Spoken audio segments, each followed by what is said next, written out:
Retorno aqui para mim. Amados, nós estamos falando sobre o melhor final de ano de nossas vidas. E semana passada nós falamos o melhor final de ano de nossas vidas. Você vai ter o melhor final de ano da sua vida com bênção da paz e da alegria. E se você perdeu a ministração aqui semana passada, eu incentivo você a procurar no canal do YouTube ou no Spotify e você verá a ministração e poderá acompanhar. E hoje nós queremos falar sobre o melhor final de ano de nossas vidas, e é um final de ano com prosperidade, porque é um final de ano com prosperidade. E amados, entenda uma coisa: prosperar significa avançar. Prosperar significa você avançar em algo, obter o ganho que você não tinha antes e agora você tem, algo que você desejava, você não tinha e que você tem agora. Prosperar significa você progredir, significa você avançar com êxito sobre algum empreendimento, sobre um negócio, sobre um projeto. Prosperar literalmente significa obter o que você deseja. Porque eu tenho certeza que você deseja avançar e prosperar. E eu gosto sempre de dizer que prosperar é você sair de uma área que você estava e avançar para uma outra e nova área, magnífica e melhor do que a área anterior. E você não tem condições de sair deste ponto A para ir para esse ponto B se você não tiver a ajuda do Todo-Poderoso. Isso é prosperar. É você avançar e sair de uma condição que você não tinha antes para ir para um outro plano, para um outro nível, para um outro ciclo, para uma outra estação. E eu preciso te dizer que esse é o plano de Deus para a minha vida e para a sua vida. O profeta Jeremias diz: eis que eu sei os pensamentos que tenho sobre vós, diz o Senhor, pensamento de paz e não de mal, para vos dar um fim que desejais, para dar a vocês um futuro glorioso, para dar a vocês um futuro de avanço. Amado, entenda uma coisa: se você pegar a Bíblia desde Gênesis até Apocalipse, você vai ver que em todo tempo é desejo do Senhor que seus filhos avancem, que seus filhos cresçam, que seus filhos prosperem. É da vontade de Deus que você prospere.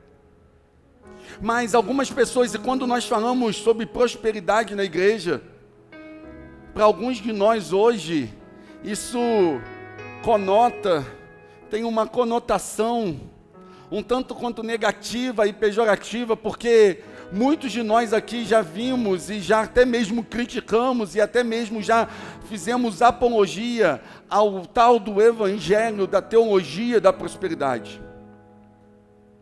Então, alguns de nós, quando escuta pregar sobre prosperidade na igreja, é quase que uma ofensa, porque acha que vai ser a mesma coisa que aquilo. Entenda algo, amados. Não é porque alguém pegou algo da palavra de Deus e deturpou, e fez e usou para uma coisa errada, que aquilo ali não é santo e não é abençoador para as nossas vidas. Não é porque alguém pegou um princípio da palavra e perverteu para ganho próprio, que esse princípio não é um princípio de Deus para abençoar o seu povo. Entenda, não é porque alguém perverte a palavra de Deus, que a palavra de Deus deixa de nos abençoar aqueles que querem viver a integridade dela. Então entenda uma coisa: se pessoas pregam no púlpito uma falsa teologia da prosperidade, apenas se preocupando com o seu ganho, consigo mesmo e com a sua forma, não é que por causa dessas pessoas Deus não vai querer abençoar o seu povo, porque Deus quer abençoar o seu povo. Não é porque às vezes você vê por aí pastores que às vezes usam do título apenas para se promover e para ganho próprio, que todos os pastores não prestam. Não é porque ministros de louvores que receberam de Deus um chamado, receberam de Deus um dom para ministrar sobre a igreja, mas você às vezes vê por aí alguns que receberam e pervertem isso. Mas não é por causa desses que Deus vai deixar de operar na vida da sua igreja. Então, amado, entenda, é desejo de Deus que seus filhos sejam prósperos. E eu vou repetir de novo. E eu gostaria que quando eu repetisse de novo, você falasse um amém bem forte, concordando isso para a sua alma, porque é da vontade de Deus que os seus filhos sejam prósperos. Isso, aleluia, até arrepiei aqui agora. Até um rupio, como diz alguns. Porque é da vontade de Deus, irmãos. Deus, quando coloca o homem no jardim,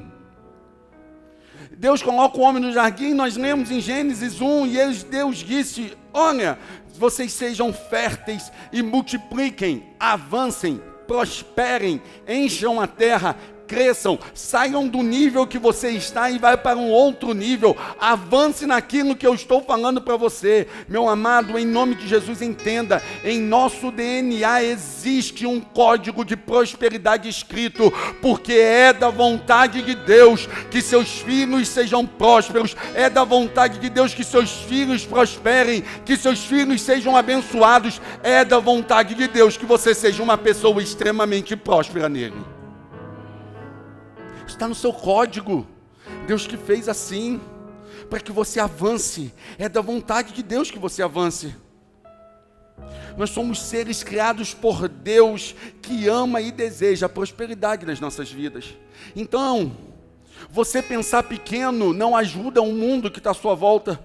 Você pensar pequeno, você pensar que prosperidade não é para você, na verdade você está apenas cultuando ao inferno quando você pensa de forma medíocre, porque quem veio para matar, roubar e destruir foi Satanás, e o plano dele é que você não tenha aquilo que Deus te projetou para ter. O propósito de Satanás é, ele não tem e ele não quer que você tenha, por isso que ele é um ladrão, o destruidor.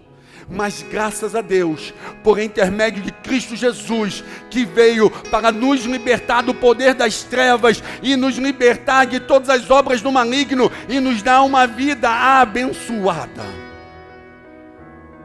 Porque Deus tem isso para a sua vida. Por mais que o inferno tenha contrário isso e lute para que você não prospere, você precisa entender que Deus tem uma vida de prosperidade para você. E até o dia de hoje, queridos, a serpente continua guerreando contra o plano divino. Foi assim no Éden e continua até a data de hoje. Mas Jesus foi o sacrifício completo. E Ele é a perfeita paz que traz novamente essa raiz de prosperidade sobre as nossas vidas. Por isso que nós cantamos: tudo que Jesus conquistou na cruz é direito nosso, é nossa herança. Todas as bênçãos de Deus para nós, tomamos posse, é nossa herança. Sabe por que você está cantando? O que você está dizendo era: eu não tinha, eu estava numa esfera, eu estava numa situação, eu estava completamente destruído, mas Jesus entrou na minha vida, e no momento que Jesus entrou na minha vida, a prosperidade chegou. Eu passei a herdar o que eu não tinha, eu passei a receber o que eu não merecia, porque tudo que Jesus conquistou na cruz agora é meu direito. Pode o inferno se rasgar de raiva, pode Satanás tentar fazer o que for, mas ele não vai roubar aquilo que Jesus colocou no meu coração. Não vai. Então entenda, por mais que ele tente contra, o Senhor é contigo. E aí talvez você me pergunte: pastor, mas como é que a prosperidade funciona? Para que você entenda, para que você viva uma vida de prosperidade, você precisa entender que ela funciona quando nós entramos na plenitude, no plano de Deus para as nossas vidas. Quando nós nos submetemos o nosso plano à prosperidade de Deus, para Ele purificar os nossos caminhos, para Ele mudar nossos péssimos hábitos, para Ele transformar a nossa mente. Porque como diz Romanos, capítulo de número 12, não vos conformeis com este mundo, mas transformai-vos pela renovação do vosso entendimento. Para quê? Para que vocês possam experimentar qual seja a boa, perfeita e agradável de Deus. a vontade de Deus. E a vontade perfeita e agradável de Deus é que seus filhos sejam prósperos e não miseráveis. Então você tem que se apropriar dessa verdade. Você precisa se apropriar dessa verdade, de que Deus tem para você uma vida plena. Deus tem para você uma vida próspera. E aí tem uma frase que é do cão, irmão, do Satanás, do encardido, do coisa ruim, e de qualquer outro termo que você queira dar a ele. E algumas pessoas às vezes afirmam: não, pastor, minha vida está boa, desse jeitinho aqui que tá bom, se melhorar estraga. Não, se melhorar, irmãos, vai ficar melhor ainda. Se melhorar, vai ficar coisa melhor ainda, porque, queridos, entenda, o que eu e você vemos de Deus, irmãos, é pequeno diante de tudo aquilo que Ele pode fazer, porque nós temos um Deus grandioso e um Deus magnífico, e Ele sempre está pronto a nos surpreender, e tudo o que Ele fizer para nós é sempre a mais, irmãos. Eu literalmente estou aqui nessa noite para sacudir o teu coração e para te dizer que você tem um Deus grandão, um Deus lindão e um Deus bonitão que quer te abençoar além do que você pensa e imagina, crente. Pensar pequeno não ajuda o mundo. Pensar pequeno não ajuda a sua vida. E nós precisamos viver como um povo que canta: quão grande é o nosso Deus, cantarei quão grande é o nosso Deus. Se Deus é tão grande da forma como nós cantamos, nós precisamos entender que se Deus já nos abençoou e Ele desejar nos abençoar mais, vai vir coisa maior ainda, crente. Pastor, mas eu tenho que ser gato. Você precisa ser gato sempre, em toda situação. Mas gratidão não significa comodismo. Gratidão não significa aceitação. Não, você precisa ser um gato, querendo sempre mais, porque Ele sempre tem além daquilo que nós pedimos ou pensamos. É a palavra que diz, queridos, não sou eu que digo. É a palavra. Pastor, como é que eu alcanço então essa prosperidade?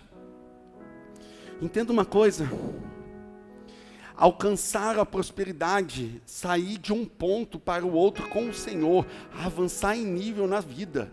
E entenda, se eu falo de prosperidade e você pensa apenas em dinheiro, eu preciso dizer que você é um pobre miserável. Porque prosperidade não tem a ver apenas com dinheiro. Eu já vi pessoas que elas falavam que tudo que elas tinham na vida era dinheiro. E era a pessoa mais pobre que tinha. Porque prosperidade não tem a ver com finanças apenas. Prosperidade tem a ver com você avançar na sua vida financeira, mas também na sua vida sentimental, na sua vida emocional, na sua vida espiritual, na sua vida ministerial, na sua vida relacional, na sua vida social. E Deus quer que você seja completo em todas as áreas e não apenas em um. Então, se você pensa que como eu posso ser próspero apenas para ter mais dinheiro no banco, meu querido, você não entendeu ainda o que é o Evangelho de Jesus.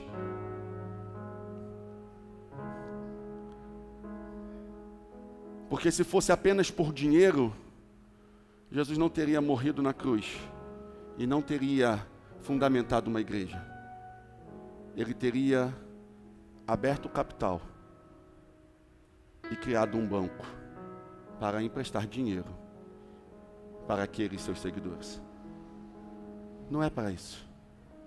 Quando Jesus entrega a própria vida, é porque Ele está querendo te dizer a seguinte coisa: eu farei você prosperar na vida, na área aonde eu estou me entregando. Eu estou entregando a minha própria vida para que a sua vida seja uma vida próspera e abençoada. E é completo, crente. É na totalidade. Então entenda, isso não é automático. Não é porque você é filho que pronto, agora já está tudo certo. Não. Nós precisamos cooperar e participar do plano de Deus de prosperidade para a minha vida e para a sua vida. Pastor, como é que eu faço isso? Como é que eu coopero com os planos de Deus para que eu prospere?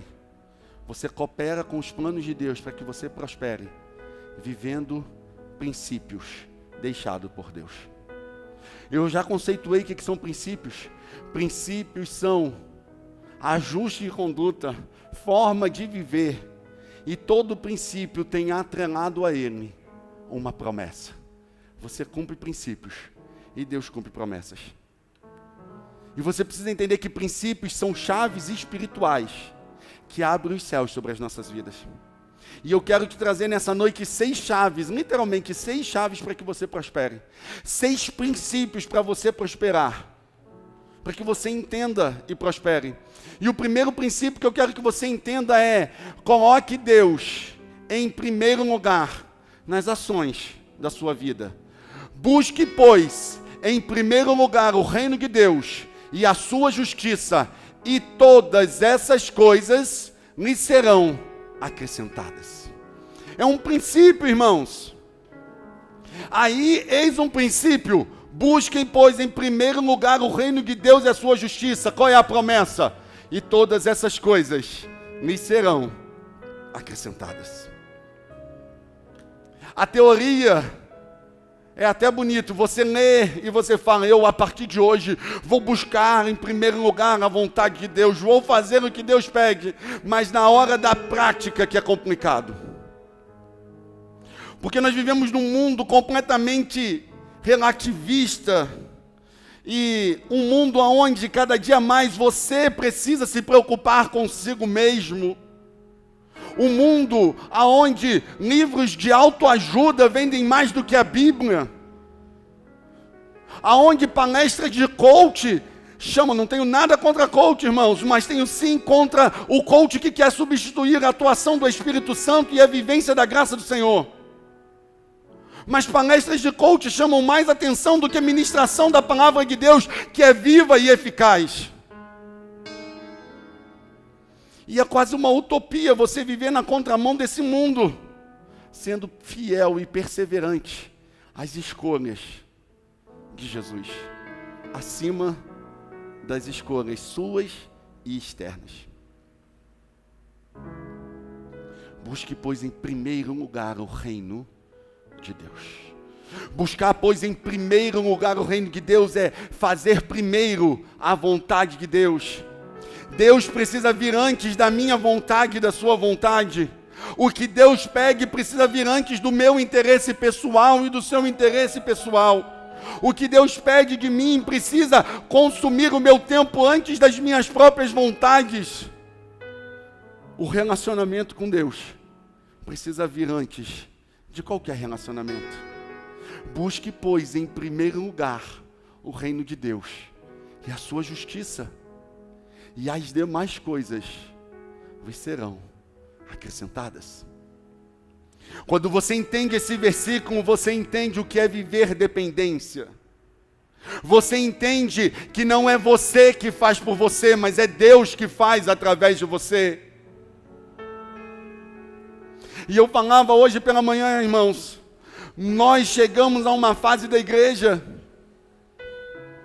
uma fase, como diz Apocalipse, na fase de Laodiceia, aonde a igreja hoje acha que é muito rica, que tem muitas coisas, que tem muito abundância de recursos, mas não sabe que cada dia que passa está mais pobre, mais cega e nu. Irmãos, e eu sou da época, eu me converti na época em que a igreja vivia a fase na Filadélfia, do amor perfeito, do amor que não buscava, em primeiro lugar, a sua parte, mas a vontade do Senhor. E é isso que o texto diz: busque, pois, em primeiro lugar o reino de Deus. E todas as demais coisas lhes serão acrescentadas.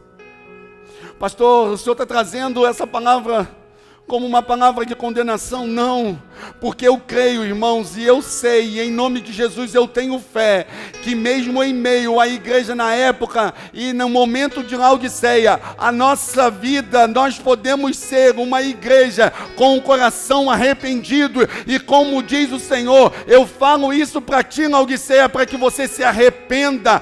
Compre de mim colírio para teus olhos e vestes para a tua nudez, e viva o que eu tenho para a tua vida. Ei, querido, entenda em nome de Jesus, Deus quer fazer eu e você sermos cada vez mais prósperos, mas nós precisamos, em primeiro lugar, buscar o reino de Deus. Porque aí você vai entender o que diz o apóstolo Paulo. Você vai entender o que diz o apóstolo Paulo. Eu sei o que é passar necessidade. Eu sei o que é ter fartura.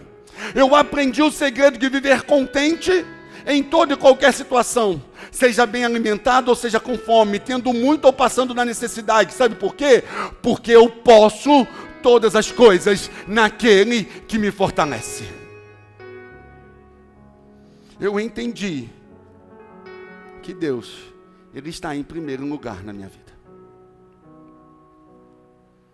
Se você quer ser próspero, em primeiro lugar, coloque Deus. Coloque Deus, as ações de Deus na sua vida em primeiro lugar. O que Deus pede de ti precisa ser a prioridade na tua agenda, crente. Você quer ser próspero? O que Deus pede de ti precisa ser prioridade na sua agenda. Você está entendendo? Eu vou repetir para você. O que Deus pede de você precisa ser prioridade na sua agenda. Segunda coisa, se você quer ser próspero, honre a aliança feita na cruz do Calvário. Honre a aliança feita na cruz do Calvário. Porque Deus nos escolheu nele antes da criação do mundo, para sermos santos e irrepreensíveis em sua presença. Em amor nos predestinou para sermos adotados como filhos por meio de Jesus Cristo, conforme bom propósito da sua vontade, para louvor da sua gloriosa graça, a qual nos deu gratuitamente no amado. Querido, se você for pegar a Bíblia, muitas analogias são usadas ao longo da Bíblia para definir o nosso relacionamento com Deus. Pai e filho, pastor, ovelha, cabeça, corpo, senhor, servos. Todas essas analogias, elas têm um retrato desenhado simples, que é quando nós estamos em concordância com o nosso Criador, Ele suprirá todas as nossas necessidades. Então entenda, meu amado, Ele vai nos promover ao próximo nível, Ele vai nos ensinar, Ele vai nos ajudar, Ele vai nos guiar, mas sabe por quê? Porque Ele tem uma aliança de amor comigo e com você. E há 30 anos andando com Jesus, e o que eu vejo na Bíblia é que Deus é um Deus de aliança. E uma vez Ele aliançado com alguém, Ele não quebra as promessas dEle. Você está entendendo? Ele não deixa as alianças dEle. Ele cumpre as alianças dEle. Então, queridos, se você quer ser próspero no Senhor, honre a aliança que Deus fez contigo. Honre a aliança que você também fez com Deus. Honre a aliança. Honrar significa estimar em maior valor e cuidar com toda a sua força. Isso é honrar. Honre a aliança. Você não quebra uma aliança porque a situação não está favorável. Você não quebra a aliança porque as coisas não estão boas. Você não quebra a aliança porque os seus desejos não foram feitos. Irmãos, eu sou casado há 19 anos com a pastora.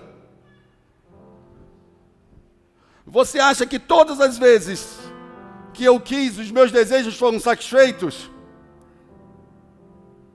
Não, irmãos.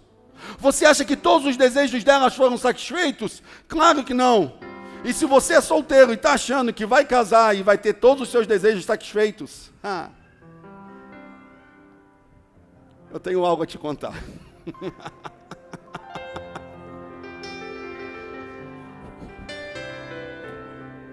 Conta não, né? Ninguém contou pra gente, né? Ninguém contou, por que nós vamos contar? Claro que não, irmãos. Teve momentos que eu não queria, ou que eu queria determinada coisa, e ela não fez, ou vice-versa. E aí só por isso eu vou lá e falar, agora nós vamos separar. Claro que não, sabe por quê? Porque a aliança não é baseada numa satisfação pessoal. A aliança é baseada em dois corações que se unem em amor e que dizem a seguinte coisa: acima de todas as coisas, nós estamos unidos até o final. Isso é aliança, irmãos. E com Deus é a mesma coisa. Você não deixa Deus porque simplesmente as coisas não estão boas para o teu lado. Você não deixa Deus porque você orou, fez a campanha do monte e Deus não respondeu. Deus me esqueceu. Não, irmãos. Honre a aliança que você fez com o Senhor. Honre os seus votos que você fez ao Senhor. Se você quer ter uma vida próspera, honre aquilo que você falou para Deus um dia. Cumpra os teus votos diante do Senhor. E viva as bênçãos de Deus sobre a tua vida. Pastor Max Lucado diz, você não pode ser qualquer coisa que deseja ser. Mas você pode ser tudo o que Deus quer que você seja. Você pode ser tudo que Deus deseja. Então, se você quer ser próspero, primeira chave, primeiro princípio, Deus em primeiro lugar. O que Deus te pede em primeiro lugar. Segundo, honre a aliança feita na cruz do Calvário. Terceiro, abandone a prática do pecado. Provérbios 28, do 12 ao 13, diz, quem esconde os seus pecados não prospera, mas quem os confessa e os abandona, encontra misericórdia. Entenda uma coisa, meu querido, uma vida de prosperidade em Deus, não significa que esta pessoa não esteja pecando, não. Uma vida de prosperidade em Deus não significa que essa pessoa não tenha pecado, não. Até porque, queridos, eu preciso dizer para você, todos nós aqui pecamos, como diz a palavra. Romanos diz, todos nós pecamos e destituídos fomos da glória de Deus e carecedores somos da graça do Cordeiro. E 1 João ainda te diz, se dissermos que não temos pecado, fazemos de Deus mentiroso e a sua verdade não está em nós. Mas eu quero que você entenda uma coisa, meu querido. Uma vida de prosperidade não significa que é uma vida que está na prática do pecado constantemente, mas ela é uma vida que confessa os seus pecados e abandona as velhas práticas, meu amado.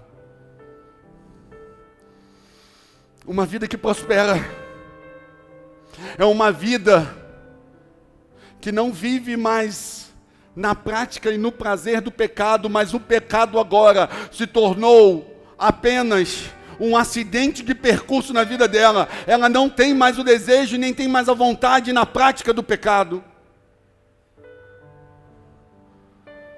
Eu preciso que você entenda isso, porque senão, meu amado, entenda uma coisa.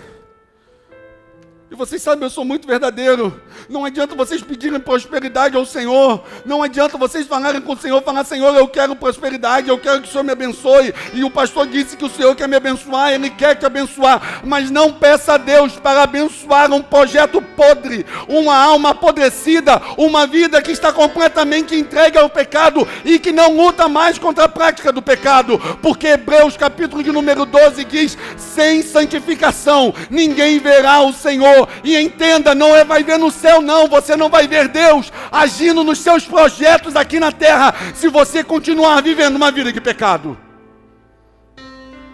E aí eu não escuto um amém nessa hora, né? Não tem, né? É difícil, pastor. A mensagem estava boa.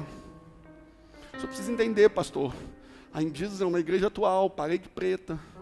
O senhor está pegando mensagem de final de ano, pastor. Não é por aí, eu vou dar umas dicas para o senhor. Mensagem de final de ano o Senhor tem que dar. Uau, você vai avançar, você vai conquistar, você vai fazer, você vai, queridos, mas sabe quando você vai? Quando você largar o peso do pecado, porque o pecado, ele é um peso, uma âncora na tua vida, que está te puxando para trás. Hebreus capítulo de número 12 diz, avancemos, mas deixemos todo o pecado e todo o embaraço que tão de perto nos rodeia. Se você quer prosperar, confesse os seus pecados, deixe eles, viva uma nova vida em Cristo Jesus e não chame de hábito aquilo que Deus já chamou de pecado, porque enquanto você continuar chamando de hábito, você não vai prosperar em Cristo Jesus. Eu preciso que você fale isso. Preciso que você entenda isso. Aí você vai virar para mim e falar, pastor, não se empolgue tanto. O irmãozinho, pela bondade de Deus, partiu essa semana no púlpito. Irmãos, se eu tiver que pregar para vocês e tivesse botar tanta energia que eu precisar morrer aqui para isso, amém. Mas contanto que vocês vão para o céu em nome de Jesus, porque essa é a minha preocupação. Essa é a minha preocupação. Deixe tudo que te atrapalha. Deus quer te abençoar, é verdade. Deus quer fazer sobre a tua vida, é verdade. Mas Deus não tem compromisso com infidelidade. Deus opera em todos os ambientes, mas Ele se recusa a operar em ambientes de infidelidade.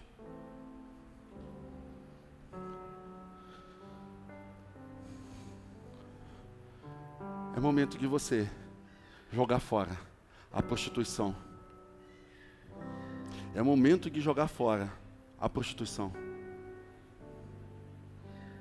É momento de jogar fora a avareza.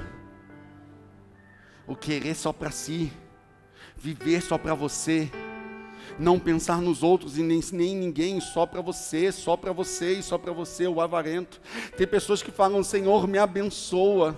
Senhor, me abençoa, Pai, abre as portas, me manda um recurso, mas você não consegue dar uma oferta na igreja, meu amado. Você não consegue abençoar alguém, você não consegue pagar um lanche para o teu irmão. Você não consegue, Deus te manda, você abençoar alguém com uma oferta de R$100, 200, 300, o que seja. Você fica ignorando Deus até Deus parar de falar e você achar que Ele esqueceu, irmãos.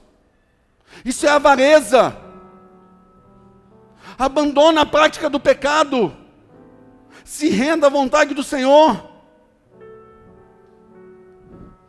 Deixa de ser egoísta, de pensar em si mesmo, só em você. Você acha que você está certo, o mundo está errado, Deus está errado, a Bíblia está errada, a igreja está errada, todo mundo está errado, só você e a sua ideologia e seus pensamentos que são certos.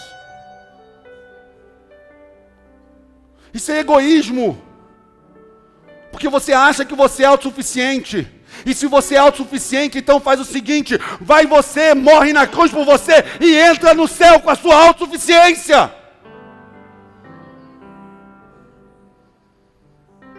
Entra no céu com a sua autossuficiência. A única porta que você vai adentrar é a porta do inferno. Porque como diz Gálatas, se você quer prosperar, deixa as obras da carne. Porque as coisas que a natureza humana produz são bem conhecidas. E são essas: imoralidade sexual, impureza, ações indecentes, adoração de ídolos, idolatria, feitiçaria, e aqui dentro da feitiçaria eu vou colocar a desobediência, porque como diz a Bíblia, o pecado da desobediência é considerado pecado de feitiçaria. As inimizades, as brigas, as ciumeiras, bando de crente ciumento, infantil, mimizento, e quer que Deus abençoe. Não vai, queridos, sabe por quê? Porque Deus não vai abençoar um caminho perdido.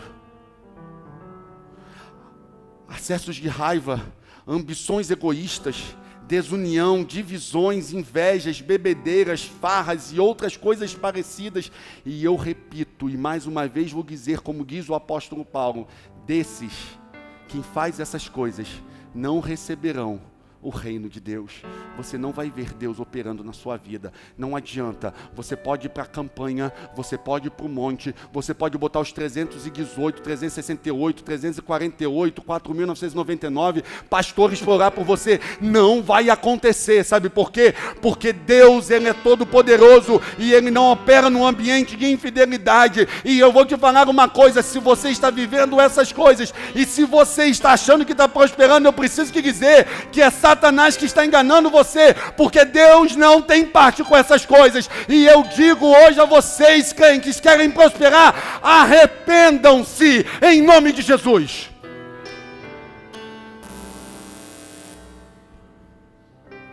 Arrependam-se em nome de Jesus. Se você quer ser próspero, busque em primeiro lugar as ações de Deus. Honre a aliança feita na cruz do Calvário. Abandone a prática do pecado. Ah, pastor, a mensagem era para ser o melhor final de ano da minha vida, pastor.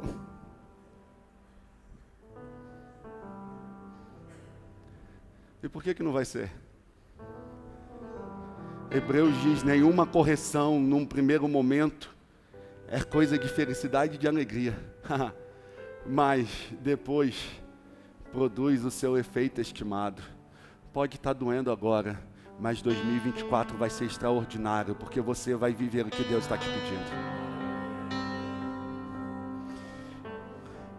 pedindo. Quarta coisa, busque em Deus as estratégias para a vitória. Irmãos, não penso eu mesmo que eu já tenho alcançado, mas uma coisa faço, esquecendo-me das coisas que para trás ficam, eu avanço para o que estão diante de mim, eu prossigo para o alvo a fim de ganhar o prêmio do chamado celestial de Deus em Cristo Jesus. Filipenses 3, do 13 ao 14. O conceito de avançar é sábio. O conceito de avançar é um objetivo sábio e bíblico, irmãos. E nesse texto Paulo revela que Deus tem para nós um sucesso, uma prosperidade que não tem a ver apenas com a terra, mas tem a ver na totalidade com o céu. E eu preciso te dizer uma coisa, crente. O quarto ponto é interessante porque você precisa entender isso que eu vou te falar agora. O crente em Cristo Jesus é o único guerreiro que entra nas batalhas sabendo qual é já o resultado da guerra. Eu vou te repetir, porque talvez você não é espiritual e talvez você não tenha discernido. Porque se fosse, você estava dando glória a Deus. Eu sinto na minha alma.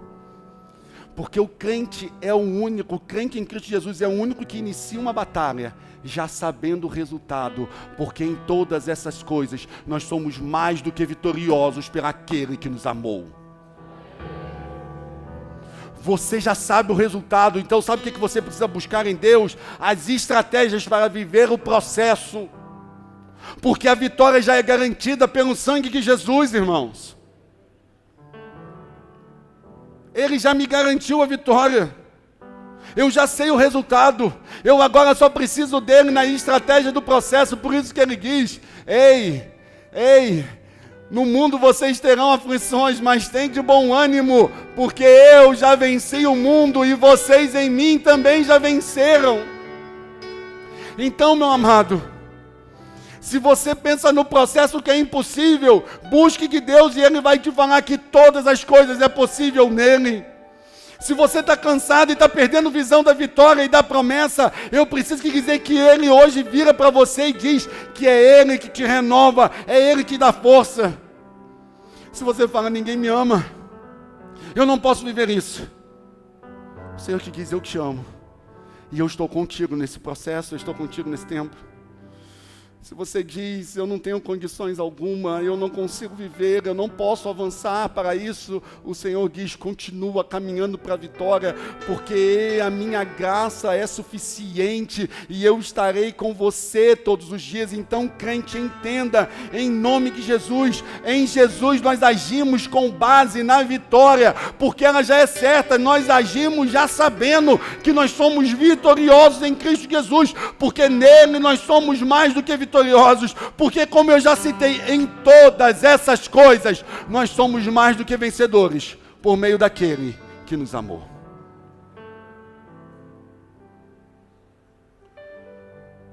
Entenda isso. Se você quer ser próspero e viver o melhor final de ano da sua vida em prosperidade, busque em primeiro lugar o reino de Deus. Honre a aliança na cruz. Abandone a prática do pecado. Busque do Senhor estratégias para a sua vitória. Quinto, viva em Cristo Jesus. Viva em Cristo Jesus. Aguardo ansiosamente e espero que nada serei envergonhado. Pelo contrário, com toda a determinação de sempre, também agora Cristo será engrandecido em meu corpo, quer pela vida, quer pela morte. Porque para mim viver é Cristo e morrer é lucro. Pastor, o que o senhor está querendo dizer com isso? Tem um filme e um livro que, se você não leu e não viu o filme, eu aconselho que você veja e leia, que é Em Seus Passos. O que faria Jesus? Em seus passos, o que faria Jesus? Você quer viver uma vida abençoada? Viva uma vida em Cristo. O versículo base da minha vida e o versículo base dessa igreja diz: já não sou mais eu que vivo, mas Cristo é que vive em mim. E a vida que vivo agora, vivo na fé no Filho de Deus que me amou e se entregou por mim. Sim, o que Jesus está me convidando e te convidando é: nós recebemos uma nova vida e uma vida nele. Então, a partir de agora, meu querido, você precisa perguntar: se fosse Jesus, o que ele faria? Jesus usaria as mesmas palavras que eu estou usando?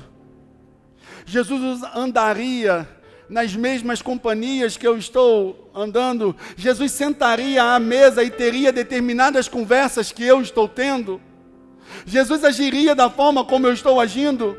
Pastor, isso é muito difícil. Queridos, se é assim, é porque você ainda não conhece o poder do Evangelho. Porque, como diz o apóstolo Paulo, eu não me envergonho do Evangelho de Jesus Cristo, porque é salvação para todos aqueles que nele creem. O Evangelho nos transforma. E sim, cada um de nós aqui precisa ser um Cristo, e precisa se parecer com Cristo.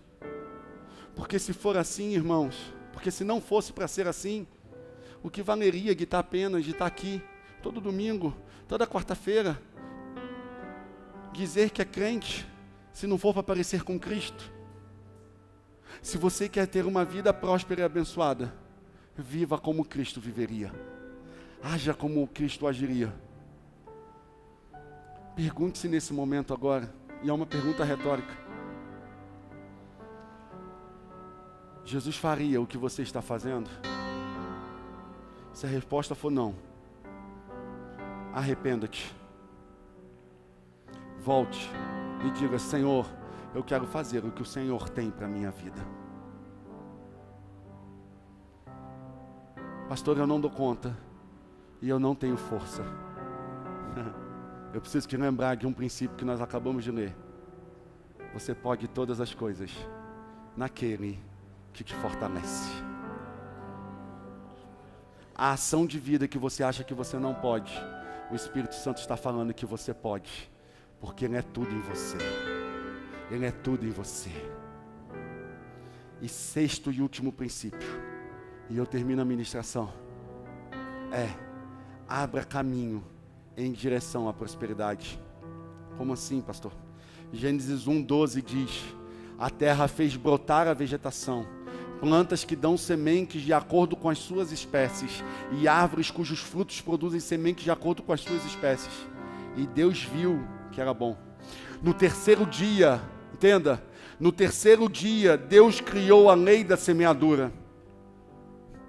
E eu preciso te dizer que o princípio da semeadura, que Ele criou e viu que era bom, a lei da semeadura é o que abre o caminho para a sua prosperidade.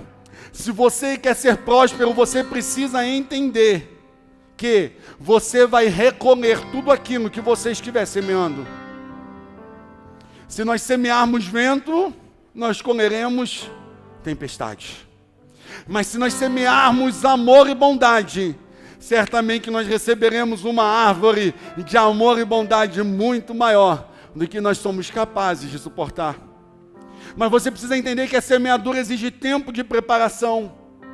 Semeadura exige esforço e sacrifício. A sua semeadura vai determinar a sua colheita. Eu dei um exemplo aqui hoje pela manhã. O irmão Antônio me deu um pé de abacate. Ele plantou apenas uma semente, pegou um caroço de abacate e plantou. Um único. Hoje ele tem quase 6 metros de altura, esse meu pé de abacate. E tem dado um abacate bem mais do que uma única semente que o Antônio semeou e me entregou. Pastor, o que o senhor está querendo dizer com isso? As sementes que você tem semeado no reino de Deus e aquilo que Deus está mandando você semear produzirão uma colheita muito maior do que você esteja imaginando.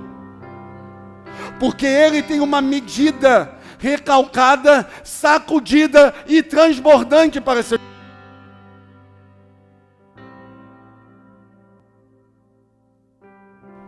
Essa semana eu conversava com um especialista aqui em agricultura da nossa igreja. Um agricultor e cabra é bom. E ele virou para mim e falou: pastor, nós vamos ter que refazer a plantação. Por quê, meu filho? Porque a semente era uma semente fraca. Não era uma semente forte. Era uma semente fraca. E a plantação não foi para frente.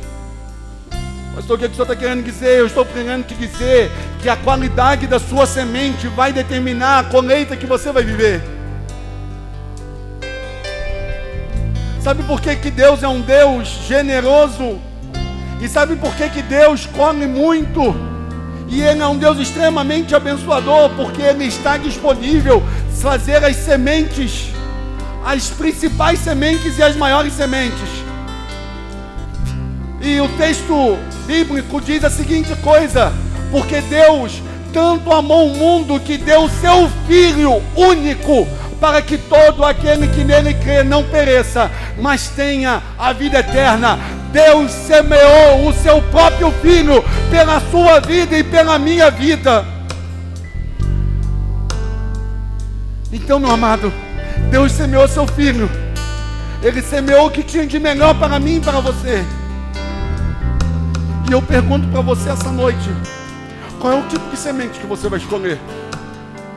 Qual é o tipo de semente que você vai escolher? As sementes boas ou as sementes mais?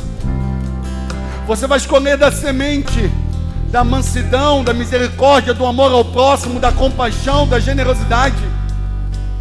Ou você vai escolher das sementes da ruim, da inveja, da intriga, do ciúme, do ódio? Qual é a semente que você tem semeado? O como você tem semeado? Com generosidade?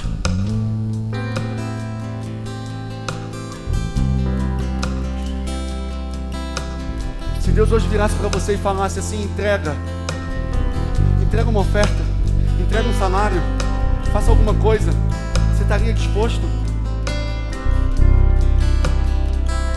Eu me lembro que quando nós casamos, nós estávamos passando um grande momento, um momento extremamente difícil da nossa vida. E eu já contei esse testemunho aqui. A pastora tinha sido demitida do trabalho dela e eu também estava desempregado. E na última parcela do seguro-desemprego dela, eu contava para pagar um monte de dívidas e esperar para ver o que ia acontecer. Eu estava literalmente como aquela viúva, quando ela fala para o profeta: eu tenho apenas um pouco de azeite e um pouco de farinha. E o profeta vira para ela e ela fala para o profeta: eu vou fazer um bolo para mim e para que meu filho coma, para eu e meu filho comer, e depois nós vamos esperar a morte. E eu estava literalmente dessa forma, irmãos. E essa mulher chega em casa e ela fala assim para mim: Deus falou comigo hoje que é para eu entregar a nossa parcela, a nossa última parcela do seguro-desemprego para a obra missionária. Irmãos, eu literalmente fiz assim, ó.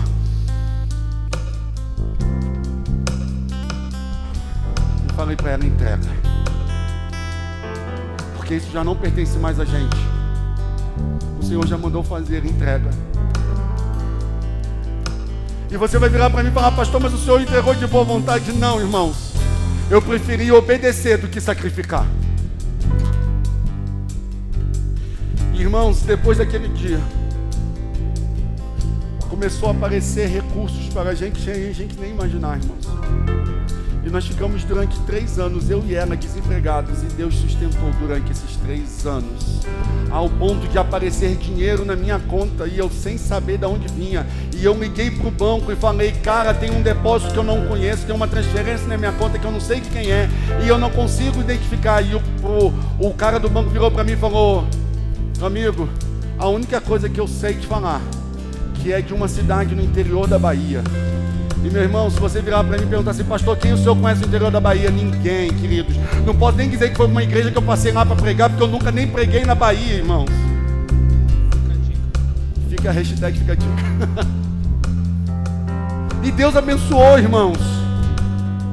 E Deus tem abençoado até a data de hoje. Pastor, o senhor está vivendo o melhor momento da vida do senhor? Não, irmãos, mas Deus continua suprindo a necessidade da nossa casa. E eu sei que a promessa, eu sei que a semente que essa mulher fez um dia, continua abençoando a nossa casa até a data de hoje, meu querido.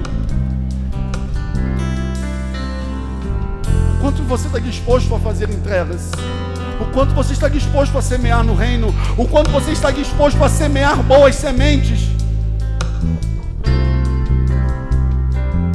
Entenda, a escolha da semente é sua e a decisão da semente é sua.